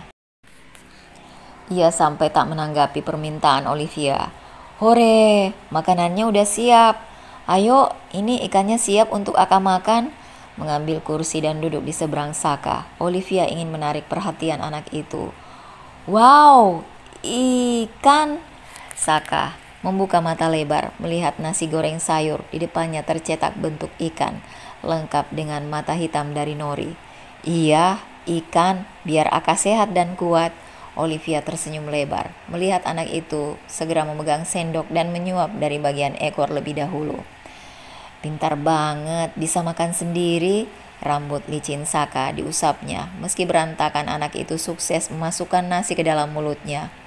"Bu, apa saya boleh kerjakan pekerjaan lain?" Simba yang biasa mengurus Saka dan akan ikut tinggal di sini mendekati Olivia. "Mbak sudah sarapan?" "Saya ndak biasa sarapan, Bu. Tadi sudah minum teh." "Sarapan itu harus, Mbak, buat tenaga. Sana, sarapan sama yang lain. Bibi sama Pak Dayat ada di dapur. Kalau di sini Mbak wajib makan 3 kali sehari," tegas Olivia. Membuat wanita itu tersenyum malu. "Iya, Bu, saya ke belakang dulu." "Iya, Mbak." Olivia sengaja di hari pertama ini menyiapkan sarapan Saka. Semalam anak itu agak rewel sebelum tidur, mungkin karena masih adaptasi sama tempat baru. "Makannya dihabisin ya, Kah? Kalau habis, Tante kasih hadiah mainan." "Aka, au olah." "Oh, Aka mau bola?" "Iya." Aka mengangguk-angguk. Mulut cemong 3 butir nasi membuatnya tampak menggemaskan. Olivia tak tahan tidak mencium pipinya. Sepulangnya ke rumah sore ini, Olivia mendapati Yuda menunggu di teras rumahnya. Pria yang masih berpakaian kantoran itu berdiri begitu ia turun dari mobil. "Dari mana? Tadi aku cari ke galeri, kamu gak ada." Yuda langsung menodongnya dengan tanya. "Ada apa, Mas? Sudah lama nunggu." Olivia mengambil duduk salah satu kursi dari Yuda. "Kamu benar serius mengurus Saka? Kenapa gak kamu balikin aja sama ibunya?" Mas masih membahas itu? Maaf, ini gak ada hubungannya dengan Mas. Saka, anak Kak Selin. Saya akan anggap anak saya juga. Kamu sama Selin gak ada hubungan darah. Oh, aku lupa kalau Mas Yuda sudah tahu sampai sedetail itu. Olivia menarik nafas panjang untuk tetap tenang. Bagiku gak masalah, Mas. Aku menyayangi Saka. Ia pun berdiri. Ada lagi yang mau dibahas? Katakan, apa yang bisa kulakukan agar kamu mau kembali? Mata Yuda menatapnya lurus. Setelah membuang napas pelan, Olivia kembali duduk, membalas tatapan Yuda yang sempat tertuju pada hijab pasmina di kepalanya. Mas, Olive nggak bisa mendahului rencana Allah. Kalau memang kita berjodoh, kata Allah ya pasti akan terjadi. Tapi kalau enggak, mau usaha gimana pun, kita tetap aja nggak bisa. Beberapa detik matanya bertemu dengan Yuda yang menatap sendu, seolah tanpa semangat. Taruh aja harapan Mas itu dalam doa. Jawabannya pasti gak akan mengecewakan. Allah Maha Tahu yang terbaik buat kita. Kalimat terakhir Olivia ini seperti menerbitkan binar di mata Yuda. Jadi Allah akan tahu mana yang terbaik buatku. Oh, yang terbaik itu adalah kembali padamu, Olive. Aku mau perbaiki semua kesalahan lama dengan bikin kamu bahagia. Baiklah, kalau itu harapan Mas. Sampaikan pada Allah, kita lihat saja bagaimana jawabannya. Oke. Yuda tersenyum sumringah. Aku akan banyak berdoa untuk ini. Pria itu bangkit dari duduk dengan wajah tak lepas menatap Olivia. Oke, aku pamit dulu. Assalamualaikum calon istriku, ucap Yuda setengah berbisik, membuat kening Olivia mengkerut. Waalaikumsalam. Lelaki itu penuh semangat berjalan meninggalkan teras menuju mobil, meniupkan dua jari yang sebelumnya ditempel pada bibir. Berhasil memancing senyum Olivia. Tingkah Yuda memang kadang tidak bisa dimengerti. Mendengar kabar Abisar kurang sehat dari Bik Nana, segera Olivia meluncur ke rumah besar itu, meski hari tengah malam. Ia memang kenal dekat dengan dua asisten rumah ayah kandung yang dipanggilnya papa itu. Abisar memang tampak tak terlalu terbuka dan membatasi kedekatan dengannya, tapi itu tak masalah buat Olivia. Ia berusaha untuk tetap dekat. Rasa bersalah pasti alasan dari sikap Abisar itu. Semua orang pernah berbuat salah. Bagi Olivia, itu sudah bukanlah masalah lagi. Kesempatan bersama dengan papanya itu pasti Olivia lalui dengan keceriaan seperti sekarang. Papa, Olive datang, katanya setelah mengetuk dan mendorong pintu kamar. Kebetulan pria berkaus putih itu sedang duduk di kursi goyang depan televisi. Benar kata Bik Nana, Abisar sedang tidak bisa tidur meski mengeluh mengantuk. Kamu, Abisar menegapkan duduknya. Papa udah makan belum? Olive tadi kebetulan gak selera makan. Papa mau temenin? Lapar bisa jadi keluhan Abisar sekarang, kata Bik Nana juga. Ia makan cuma 1 sendok lalu mendorong piringnya menjauh dengan alasan sudah kenyang. Bawa apa itu? Tanya Abisar, tertarik dengan isi tas plastik di tangannya. Oh, ini makanan bikinan Olive, Pak. Tadi sempetin bikin sebelum kesini. Kayaknya kalau ada temen makan, Olive jadi selera. Abisar tersenyum kecil ketika Olivia keluar kamar, lalu cepat kembali dengan 2 piring dan sendok. Salad sayur, ini daging panggang. Daging? Itu daging bagian yang tanpa lemak, Pak. Tipis dan sedikit, biar Papa Olive ada tenaga. Semenjak diet, Olive berasa kurang energi. Olivia yang ini semakin ceriwis kalau bicara, gayanya lincah dan tidak tampak kaku lagi. Mungkin Olivia telah menemukan dirinya yang sudah lama terkubur. Abisar diam-diam bahagia melihatnya. Olive, suapin, Pak. Oh, Papa bisa sendiri, tangan Papa masih berfungsi, balas Abisar bergurau. Cocolkan ke saus ini enak, Olivia mengajarkan papanya daging bakar dengan saus ala dirinya. Ia memang suka masak semenjak dekat dengan Andira. Saat keluar negeri juga semakin suka mempraktekkan membuat berbagai makanan simpel. Sampai sekarang, hobi masak ini melekat dalam diri Olivia. Dalam sehari, tidak masak seperti ada yang kurang. Kamu sering bertemu dengan Sumitro lagi? Maksud Abisar ayah angkatnya Olivia. Entah kenapa, ia tak mau menyebut demikian. Ada ketemu pas acara di rumah temen Mama Maria. Ada ibu sama ayah di sana. Apa tanggapannya? Olivia mengunyah sebentar makanan di mulutnya. Kita sudah damai-damai aja, Pak. Buat Olive yang sudah lewat ya nggak bisa diubah lagi. Jadi Olive nggak ada masalah apa-apa. Mengakhiri kalimat gadis bersweater kuning gading ini minum 2 teguk. Sumitro itu sampai sekarang tidak ada niat bertemu. Harusnya ada kata maaf atau apa. Olivia menatap wajah tua yang sekarang terlihat tak berselera melanjutkan makanannya. Menarik senyum kecil di bibir Olivia menyahut tenang. Papa lihat Olive yang sekarang dong. Masa Olive sudah pede, sudah bicara normal, sudah lumayan sukses. Nggak papa lirik, malah papa lihat ke belakang. Ih, nggak asik. Tingkahnya membuat Abisar jadi terkekeh. Iya, maafkan orang tua bau tanah ini. Papa Olive bau harum kok. Ayo, makan lagi. Sambil ngobrol ringan tentang pekerjaan keduanya melanjutkan makan. Abisar sudah menyiapkan warisan untuk Olivia sejak lama. Saat inilah pria itu merasa waktu yang tepat untuk mengatakannya. Pokoknya besok kamu temui Charles di kantornya. Dia yang sudah urus semua. Titah pria itu setengah memaksa. Karena tadi Olivia tak ingin nantinya bermasalah dengan Erland dan saudara-saudaranya lain. Olivia merasa sudah punya cukup untuk harta sekarang. Ia hanya mau ketenangan.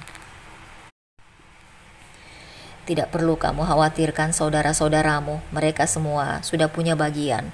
Bahkan jauh lebih besar dari yang kamu punya. Erland itu hak dia ya. Dia simpan saja. Dia memang suka mandiri. Yang dari papa entah dia pakai apa sampai kelihatan tak punya uang. Olivia tersenyum. Iya, Olive nurut papa aja. Gitu dong. Papa sudah kenyang. Sepertinya papa ngantuk sekarang. Tanda kalau Olivia harus membereskan semua dan membiarkan lelaki itu sendiri di kamarnya. Kata Bik Nana, ia nanti akan menghubungi via telepon di sisi ranjang itu untuk Bibi membantu keperluannya. Abisar bisa berdiri dan melangkah 1-2 langkah dengan tongkat. Jadi kalau hanya pindah dari satu kursi ke tempat tidur masih bisa.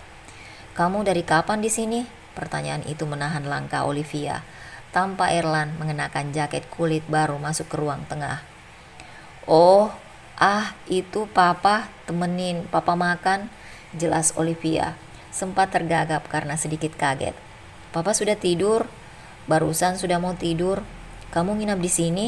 Pertanyaan kaku Erland. Di antara mereka baru ini pertama interaksi langsung.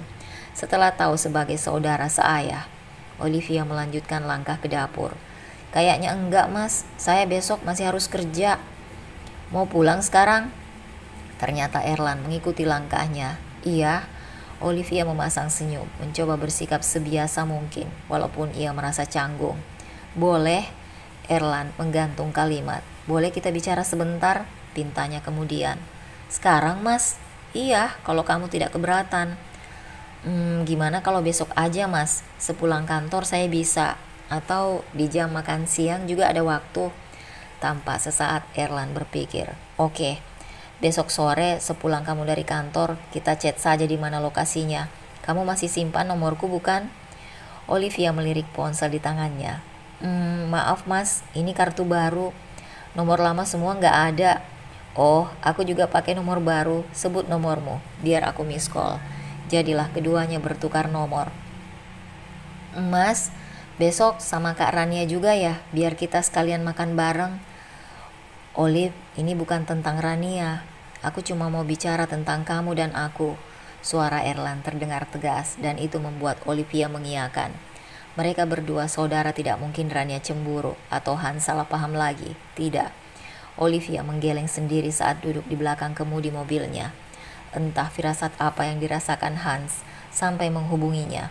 Dering ponsel menyentak Olivia yang siap menjalankan mobil. Assalamualaikum. Ya, Hans, lelaki itu di seberang sana terdengar baru bangun tidur. Waalaikumsalam, Soleha cantik. Seger banget suaranya, belum tidur. Ini lagi di rumah Papa Abisar, baru mau pulang. Hah? Lo ketemu sama Bang Erland? Nggak masalah kali Hans, dia kan kakak aku. Hans mengecilkan suaranya. Sorry, bukan itu maksud gue. Sudah ya, aku mau fokus nyetir. Oh oke, hati-hati. Besok pagi-pagi gue ke rumah. Tumben pakai bilang. Gue kasihan aja lo kaget lagi. Tiap gue muncul di rumah lo langsung shock gitu. Ya udah gue tutup, hati-hati di jalan. Sepulang dari terapi, saat itu hubungannya memang semakin baik dengan Hans, seperti teman akrab yang saling berbagi obrolan ringan. Hans sudah bertemu Saka, mereka langsung akrab dan main bola bersama saat bertemu. Hans juga banyak tahu tentang kehidupan dan membantu pekerjaan Olivia. Meski tanpa diminta, ya hubungan mereka sebatas itu. Meski beberapa karyawan Olivia baper melihat kebersamaan mereka. Si pemilik usaha tambang besar peninggalan orang tua, juga pebisnis retail muda, mau bantu mendesain ruang galeri Olivia. Pemuda itu punya banyak kebisaan, kerjanya juga cekatan. Hans itu juga pelindung utama Rania, meski sudah menikah dengan Erlan. Ia berdiri di garda terdepan jika Rania disakiti. Yakin loh mau membesarkan Saka sendiri? Sementara ini iya, kenapa enggak? Aku bisa sendiri, Hans. Oh, apa kamu mau menawarkan diri jadi bapaknya? Tanya Olivia setengah bercanda. Lelaki itu tertawa renyah menanggapi. Gak akan, gue sadar diri, gak cocok buat elo. Kata siapa? Ia berdecak. Lo berhak dapat lelaki yang lebih baik, Olive. Minder, kamu ngerasa gak baik? Janganlah jadi aku yang dulu. Bukan gitu. Gue memang gak pantas buat elo. Udah itu aja alasannya. Oh ya, bukan aku loh yang bilang, Hans. Ya iyalah, kan barusan gue yang bilang. Keduanya tertawa ringan sesaat. Bukan Olivia bermaksud menebak Hans untuk melamarnya, tapi Olivia suka mencandai Hans tentang perempuan. Selama kenal dekat, ia belum pernah tahu siapa kekasih pria gondrong ini. Ada beberapa yang menyukainya, tapi Hans selalu punya alasan tidak mau terima satupun. Penasaran aja, apa Hans ini normal? Saka, sini. Suara Hans memanggil Saka yang baru keluar dari dalam rumah. Anak itu mengucek mata, rambutnya berantakan. Tidurnya tadi nyenyak lagi setelah sebentar terbangun karena Olivia saat subuh. Anak bunda sudah bangun. Panggilan baru dirinya yang Saka belajar sebut begitu. Ndak, Aka akit pelut. Anak itu menggelayut pada dekapan Olivia. Mau pup? Heeh, Saka mengangguk. Di sini rupanya. Ayo, biasa pagi-pagi ke kamar mandi dulu. Simba datang mendekati Saka. Iya, rutinitasnya udah nagih tuh, candahan sambil mengacak kepala Saka. Om Ans, angan pulang ya. Aka au ain olah. Mau main bola, ujar Olivia agar Saka tak biasa memenggal huruf saat bicara. Aka mau main sama Om. Nah, pinter bicaranya. Olivia tahu jika Saka sebenarnya bisa bicara tanpa cadel.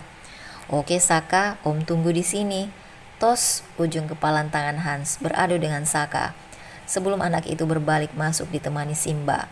Hans menyeruput kopi susu yang Bibi suguhkan tadi. Mereka berdua ini di halaman samping rumah.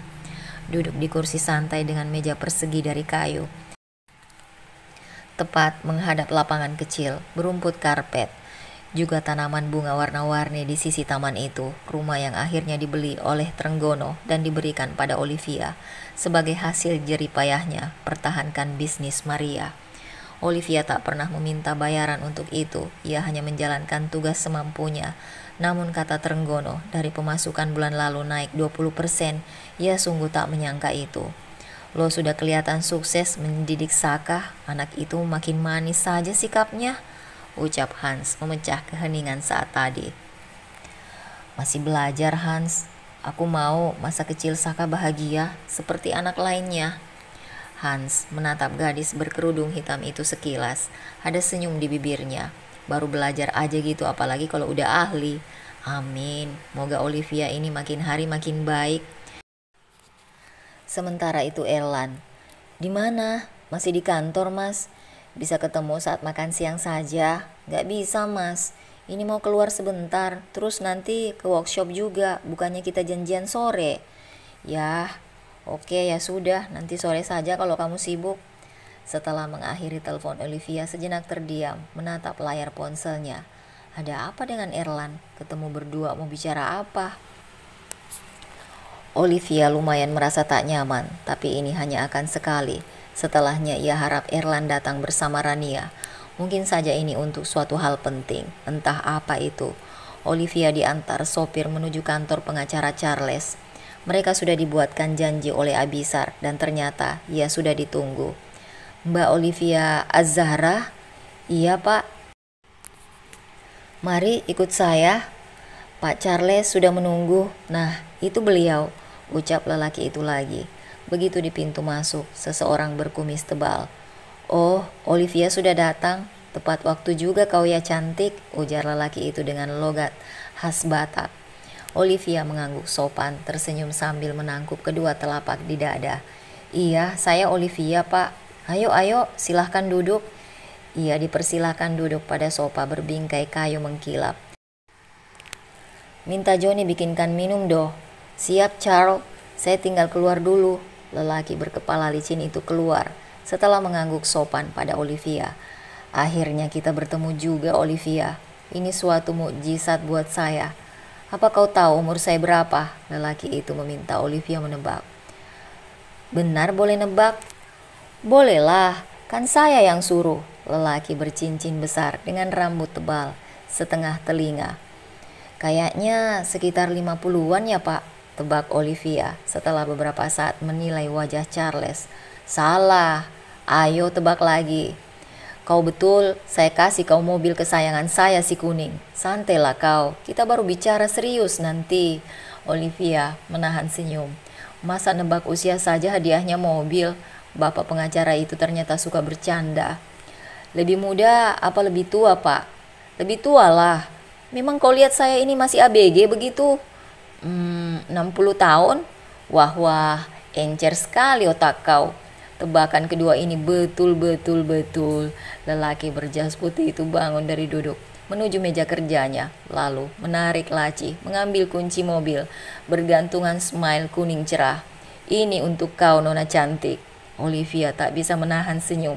Sebenarnya ia tadi asal tebak saja, kalau dilihat dari wajahnya yang masih tanpa kerut.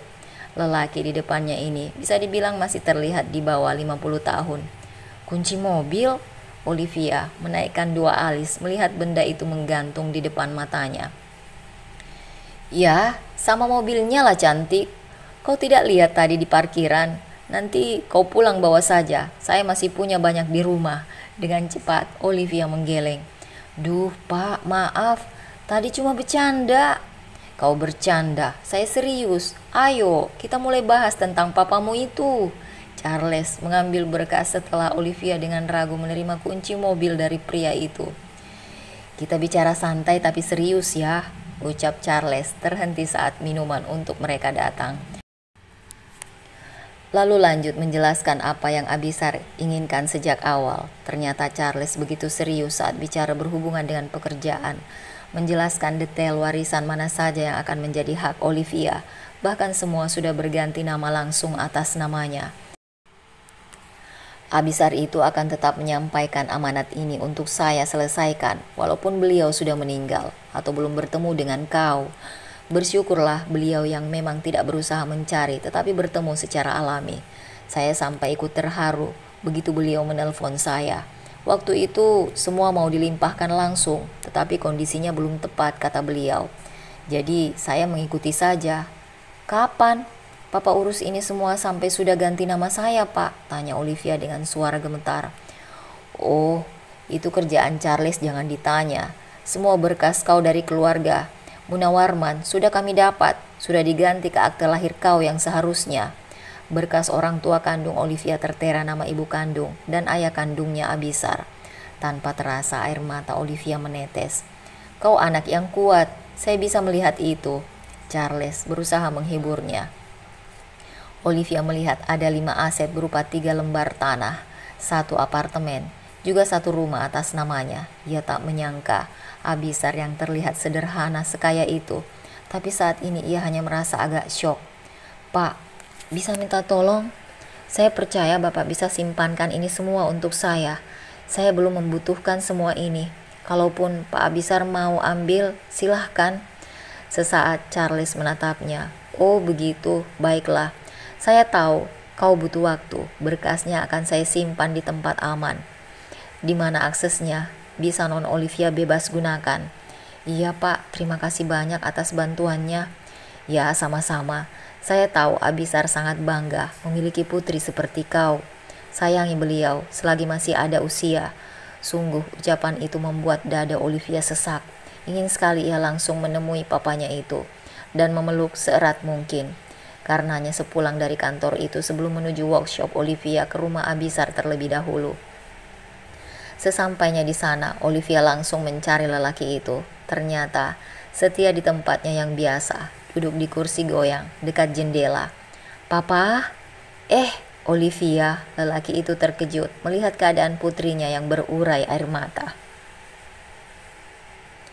Permintaan maaf Olivia meluncur. Entah alasan apa ia merasa bersalah belum berbakti pada pria tua ini. Keduanya pun bertangisan sesaat. Untuk pertama kalinya, Abisar begitu terbuka menceritakan perasaannya, perasaan cinta pada sang istri, juga sayangnya pada Olivia. Wanita yang mereka bahas itu telah tiada, dan sampai kini pun Abisar tak pernah memadamkan semua kenangan manisnya. Sorot mata Olivia sedikit mirip dengan ibunya. Itulah yang membuat Abisar merasakan almarhumah mantan istrinya seperti mendatangi dan tersenyum untuknya.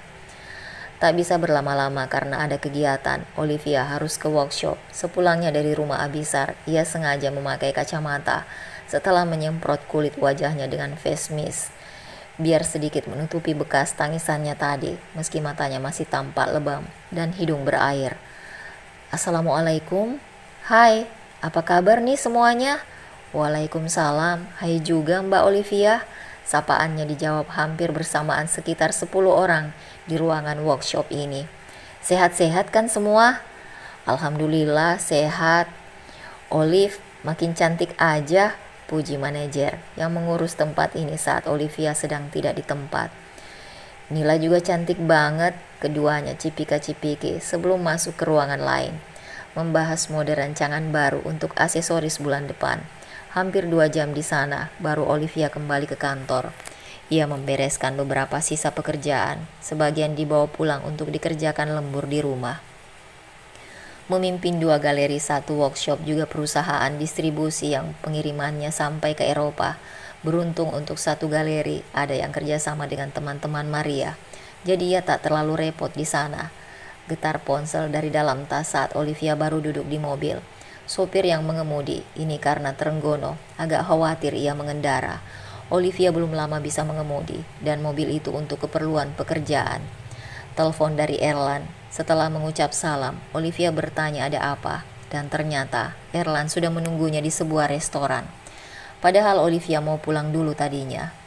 "Iya mas, Olive ke sana."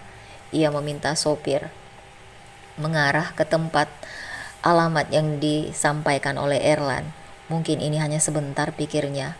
Sebelum sampai, Olivia menelpon ke rumah, bicara dengan Saka yang baru saja selesai mandi. Kata Simba ada Hans tadi mampir sebentar, memberikan hadiah mobilan buat Saka. Itulah benda yang dipamerkan anak itu saat mereka video call. "Tunggu sebentar ya Pak," pesannya pada sopir saat sampai di restoran. "Mas," kata Olivia, "coba setenang mungkin. Bagaimanapun, hubungan kaku begini membuat kurang nyaman." Ia sengaja memanggil Mas sebagai pengingat kalau dirinya dan Erlan bersaudara. "Maaf, agak lambat," katanya lagi sambil mengambil duduk. "Maaf, juga buru-buru." "Iya, nggak apa, langsung aja Mas. Makan dulu, Liv." "Makasih Mas, Olive di sana tadi sudah makan rame-rame, masih kenyang." Olivia memegang perutnya yang memang masih keras.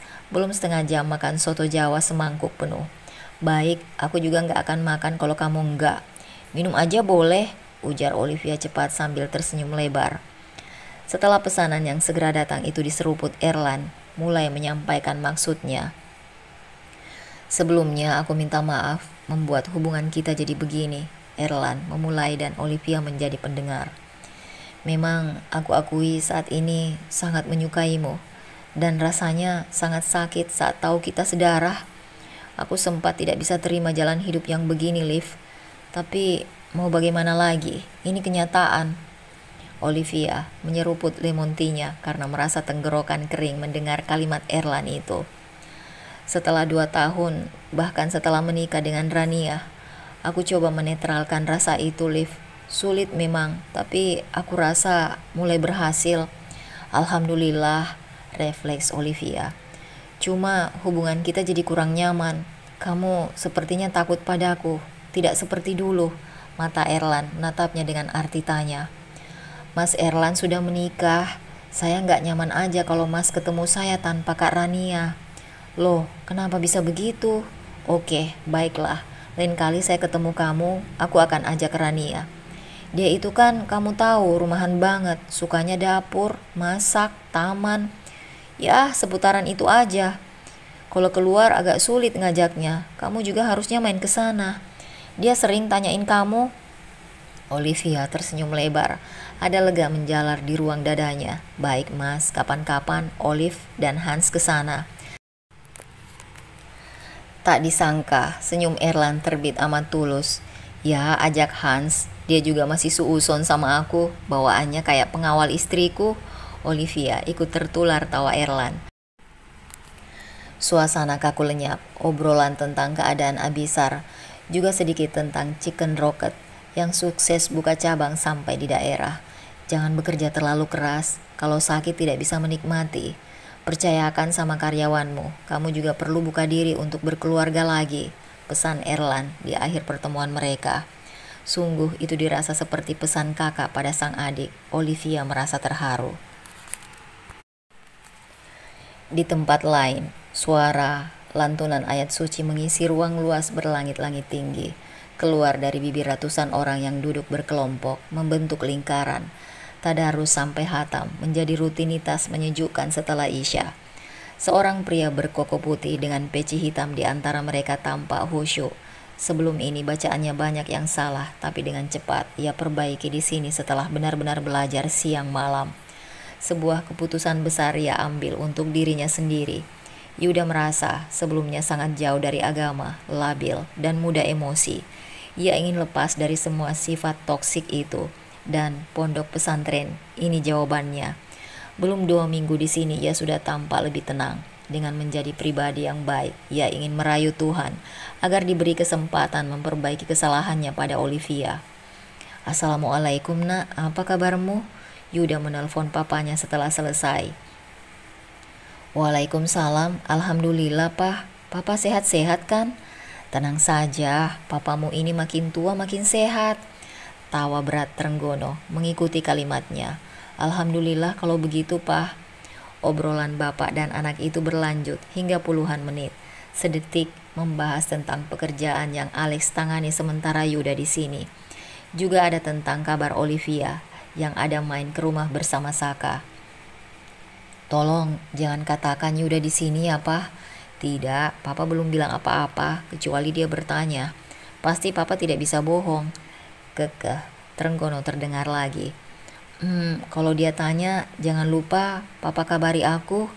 Trenggono pun sedikit meledek putranya ini dengan menyinggung kalau dulu Olivia istri yang tidak diinginkan dan sekarang sangat diinginkan Yuda. Tenang saja, papamu ini pernah sukses jadi tukang comblang, asal kamu niatnya baik ya Yud. Insya Allah, Pak.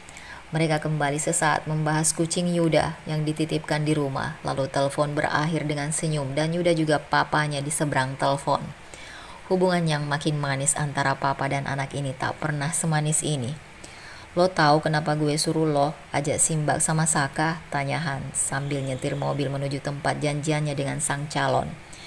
Karena dia anak pondok, ketemuannya nggak boleh dua-duaan. 100, intinya dia kalau kami ketemuan juga bawa saudara. Nah kalau kita cuma datang berdua gue takut dia salah kira. Salut banget sama kamu Hans, mikirin banget perasaan perempuan. Beruntung tuh calon dapetin kamu. Apa menurut lo pasangan gue akan ngerasa seberuntung itu? Olivia yang duduk di sebelahnya segera mengiyakan. Iyalah, aslinya kamu itu baik banget, penjaga yang handal untuk perempuan. Hans tersenyum lebar. Lo jawab jujur ya Liv, kalau gue suka seseorang terus takut dia gak suka dalam arti gak menginginkan gue. Apa gue harus bilang ke dia perasaan gue itu? Emang calon kamu ini belum tentu suka sama kamu, Hans. Belum tahu, baru ketemuan 2 kali. Ya kayak wawancara kerja gitu. Tak bisa Olivia menahan tawa, sampai perutnya cukup sakit menahan. Sorry, bukan maksud aku ngejek loh. Aku tuh ternyata salah paham, ralatnya takut Hans tersinggung. Memang gitu adanya, sahut Hans sambil melirik spion. Ia akan belok ke kanan. Ampun, aku kira kalian sudah deket. Terus aku nanti harus ngapain, Hans? Mereka berdua ngobrol, tak terusik dengan Saka yang sedang main game dengan Simba di kursi belakang. Lo jawab dulu pertanyaan gue tadi. Kalau kamu suka ya katakan aja. Siapa tahu dia juga suka diam-diam sama kamu. Oh gitu. Lo suka nggak sama gue? Hah? Iya, gue tanya. Lo suka nggak sama gue? Wajah Olivia jadi bingung. Kalau aku nggak suka, masa mau jadi teman kamu, Hans? Bukan itu. Hans tersenyum canggung. Terus, Olivia memasang wajah penasaran. Ia sungguh belum nyambung dengan pertanyaan Hans barusan. Gue suka elo, Olive. Gue jatuh cinta sama elo. Sudah lama, tapi baru berani nih bilang. Karena lo yang nyuruh. 1 detik, 2 detik, sampai 5 detik. Olivia melongo, menatap pria di belakang kemudi itu. Entah perasaan apa yang dia rasa, campur aduk antara kaget, bingung, juga gugup. Ia cepat menegakkan posisi duduk menghadap depan. Suasana mobil beberapa detik hening. Sepertinya Saka dan Simba juga ikut diam. Ataukah itu hanya perasaan Olivia saja? Gimana perasaan lo? Jujur aja biar gue tahu. Ampun Hans, kamu lagi nyetir kok bisa-bisanya ngomong gini sih? Nanti buyar konsentrasinya. Olivia malah ngomel. Gak akan, fokus gue kuat, teruji dari dulu, ucap Hans sambil tersenyum ke arahnya. Entah kenapa, itu terlihat seperti senyum terbaik darinya. Olivia mendadak gugup. Gue butuh jawaban lo sekarang, Liv. Kalau lo gak suka gue akan cari calon istri lain. Oh ya, gue udah sholat 5 waktu, selalu di masjid. Bukan mau pamer, siapa tahu buat pertimbangan lo jadiin gue imam. Kejujuran Hans ini membuat bola mata Olive berkaca-kaca. Perasaan campur aduk di dalam dadanya sulit ia mengerti. Kenapa pernyataan cinta Hans terasa mengiris hati. Kenapa ini seperti ujung pertemuan dan akan berakhir jika ia menolak pria yang selama ini sahabat dekatnya. Memalingkan wajah, menatap samping kaca. Jari Olivia cepat menghapus sudut matanya yang basah. Di belakang Saka langsung teriak senang melihat lampu warna-warni dari biang lala yang memutar pelan. Mbak, tolong ajak Saka main sebentar ya, pinta Hans. Iya pak. Olivia melihat ke arah permainan. Mandi bola aja dia seneng mbak. Habis itu langsung ke sini lagi ya, jangan lama. Iya bu. Saka sudah sangat girang sampai meloncat-loncat menunjuk wahana bermain ini itu. Lihat-lihat ya mbak. Iya bu. Usah 2 orang itu menjauh menuju area bermain Hans. Maaf kalau gue bikin lo bingung. Ya pasti bingung Hans. Bukannya tujuan kita ketemu sama. Itu betul. Janjinya nanti 7:30. Gue sengaja jemput lo cepat buat mastiin kalau gue gak salah milih pasangan. Gue sebenarnya mau nikah dengan orang yang gue cinta, lo. Tapi kalau lo gak mau, gue akan nikah dengan siapa saja yang menurut lo cocok buat gue. Olive menggeleng. Kamu aneh. Kenapa harus gitu coba? Liv. Hans meraih tangan Olivia yang terasa dingin. Sorry, gue gak bisa nahan diri. Dari kapan kamu suka sama aku? Dari saat lo diteriakin si mantan yang nalak 3 malam itu. Gue ikut terluka buat lo, tapi gue gak bisa apa-apa. Gue simpan semua sampai sekarang. Ada luka tergambar dalam suara Hans. Sekarang setelah kamu bilang, apa terasa lega? Hans coba merasakan sesaat. Ya, lega juga nunggu jawaban lo. Gue berharap jawabannya bikin gue merasa bahagia gitu loh. Ujarnya sambil menatap gadis berkerudung biru itu lekat. Kalau jawabanku mengecewakan, apa kita masih berteman, Hans? Mata Hans bergerak sendu menatap Olivia. Ya Olive, kita akan tetap sahabat. Gue sahabat buat lu, juga buat Saka. Gue gak mau kehilangan kalian. Jawaban bernada sendu, tetapi terdengar tulus. Kalau lu ngomong gitu, berarti jawaban lu ngecewakan gue.